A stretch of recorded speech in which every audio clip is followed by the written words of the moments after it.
welcome back to What About Jesus, Gene and Grady. I'm here today in human form. Not bobbling around. Not bobbling around. Feel a little bit better. Yeah. I was recovering last week.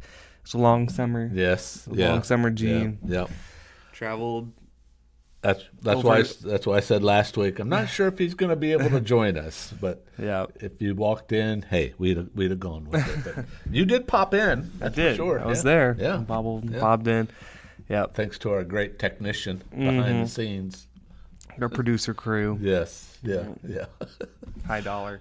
So, what about Jesus? And we're looking at what did Jesus mean when he said, or what about Jesus when he said? Mm-hmm.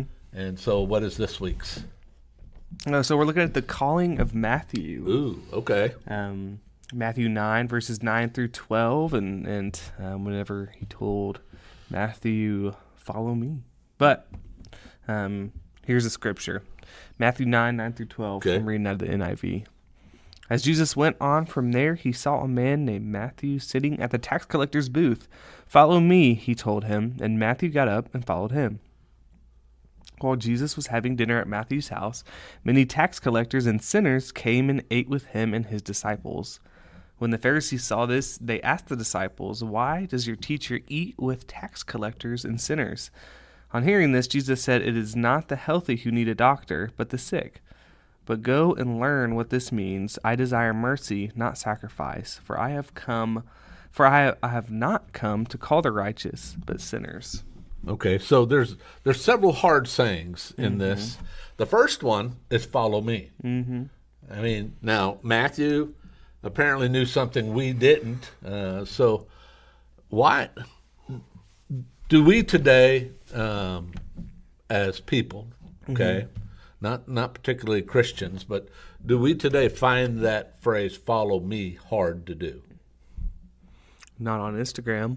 Not on yeah. Everything seems easier on Instagram or Facebook or whatever social media. Follow me on Instagram. Yeah. I wonder how many followers Jesus would have in today's day. That would be cool to learn.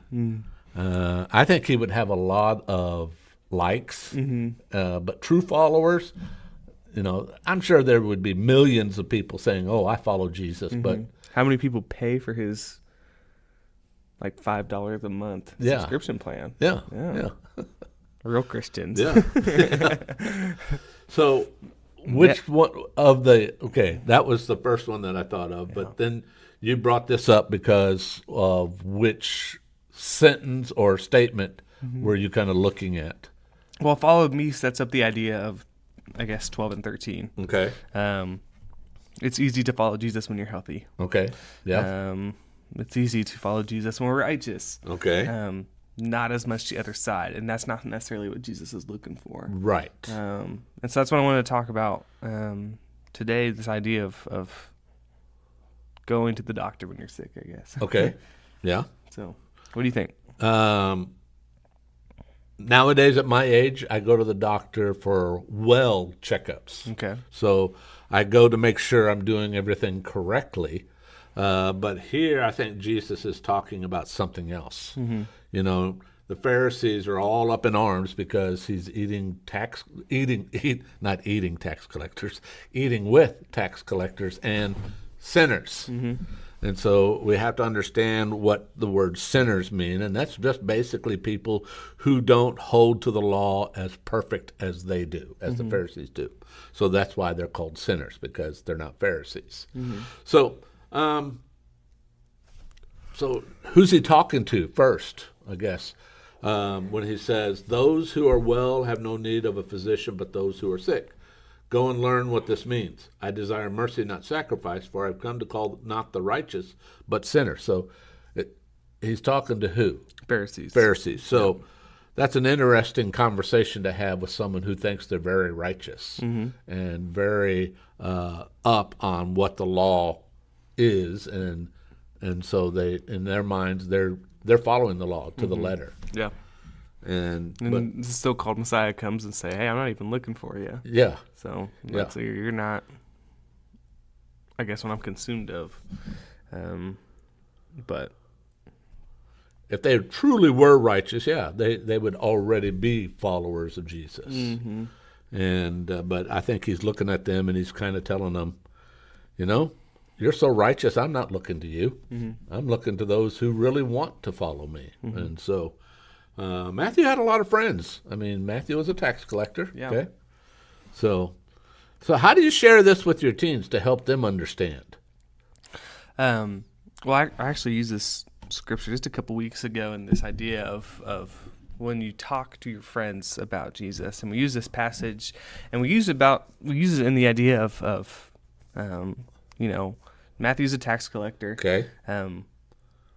To put this in their perspective, if someone knocked on your door and said, "Give me your money," Yeah. probably wouldn't like them that much. And a lot of people didn't like tax collectors during this time, and so naturally, if a lot of people didn't like you, who are you going to be friends with? Right. Other tax collectors. Yeah. And so, when Jesus told Matthew, "Follow me," and, he chose someone that not necessarily a ton of people liked during that time period, someone who had a profession that rubbed a lot of people the wrong way.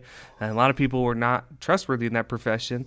But Jesus asked a tax collector to be a disciple and to follow him. And so as soon as he does that, and he goes and has dinner at Matthew's house, and Matthew obviously knows that there's something special about Jesus, and it's Right. like, look, I need to get all my friends to come here and meet them. It doesn't matter if they are a tax collector, if they are a so-called sinner in the eyes of other people, they need to hear what he's preaching. Yep. And so it's the same thing whenever I'm talking to youth group about this. It's like, look, you don't have, like, so many of the teens, they don't talk about Jesus to other people, and so many people don't talk about Jesus to other people because they think that they have to have all the answers Right. to share about Jesus. They Yeah. think that they have to be the perfect Christian to bring other people to Jesus, and that's just not the case at all. Because again, like, you can be at a low and bring other people to Jesus by how you handle it. Right. And so when we're talking to anyone, but yeah, teenagers, and in that conversation that I had with them, it's like, look, when you're talking to people about Jesus, you yourself are a reflection of him. Right. And so if you truly care about someone, if you truly have a basis of love in that relationship or friendship with them, then talking about Jesus should be something that comes easy because it's something that's super important to you, and you should think that's important to them. So Yep. that's the direction that I took when talking Okay. about this specific verse. But there's also other ways that you could, Oh, you could sure. look at this. Yeah. For those of you who don't really understand about tax collectors in the Bible, these were actually Jewish men who went to work for the Romans. And so Romans required a certain tax, but the tax collectors, they had to ensure they got what the Romans required. So they could add on to that whatever amount they wanted, because that was going to be their living. And so that's why Jews didn't like tax collectors. They were, to them, they were a traitor. Yep, scraped a little bit off the top. Yep. Yeah. Yep. So, They were the IRS. yeah. And but it's interesting that if Matthew took today's mindset, okay, because we know that many high school students, they're more concerned about what their friends think of them than they are what. But Matthew was not afraid to go to the other tax collectors and say, "Hey, you need to come hear this Jesus.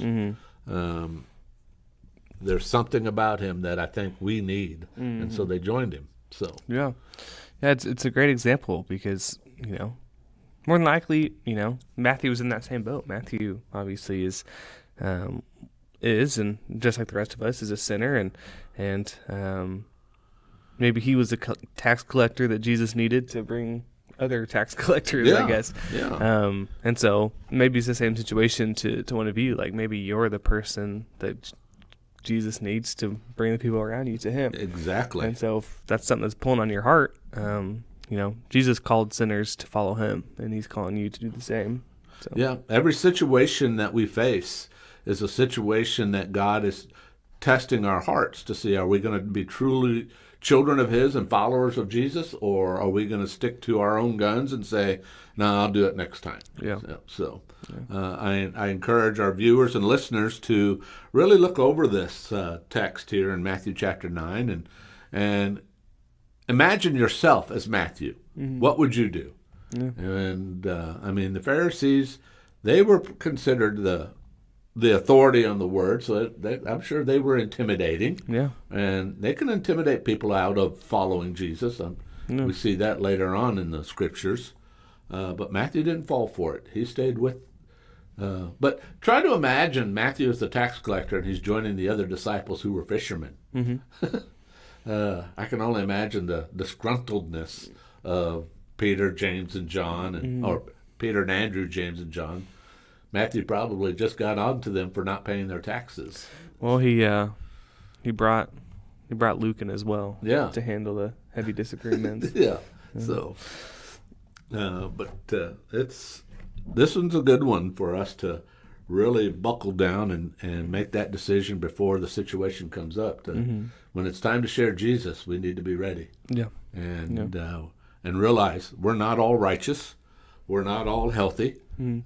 Jesus is the great physician who can heal us and can bring us to that level of righteousness that is pleasing to God. Yeah. So Something that we're doing in the youth group is the first Wednesday of every month. okay. Is Invite a Wednesday. Friends. That's an interesting word. Invite a friend. Friend. Invite a Wednesday. Yeah. I like that. You don't have to be in the South Yukon youth group to invite a friend. Yep, that's true. Or a friend, as some might say. Again, I love what you said. Jesus is calling you. You just got to answer it. Yep. So. Yep. Make that decision now that you will answer when it comes time for him to call you. So, so I say so long from Gene, and may God bless you in your journey as you continue to learn and grow and grow closer to God through Jesus. And so we appreciate you joining with us, and we look forward to our time with you next week. So long from Gene. We'll see you from Grady. All right. Have a great day, everyone.